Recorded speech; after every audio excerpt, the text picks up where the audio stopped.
In today's tutorial, I'm going to show you how to put your HP laptop into sleep mode with your keyboard. So this should hopefully be a pretty straightforward process here, guys. And without further ado, let's go ahead and jump straight into it.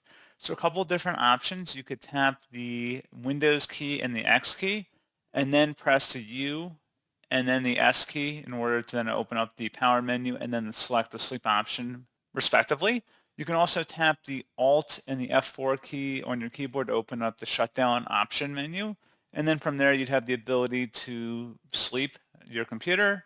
But again, you would have to use your mouse as part of that option, I guess, or you could just select the drop down using your keyboard shortcuts and just then select sleep using your down, up and down arrow keys on that.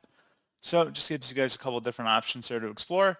Sometimes HP models will actually have a sleep key or a little moon icon. You can select that. Or there may be a function key specific to your make and model of HP laptop that you may want to look into on Google. And that's pretty much it. So as always, thank you guys for watching this brief tutorial. I do hope that I was able to help you out, and I do look forward to catching you all in the next tutorial. Goodbye.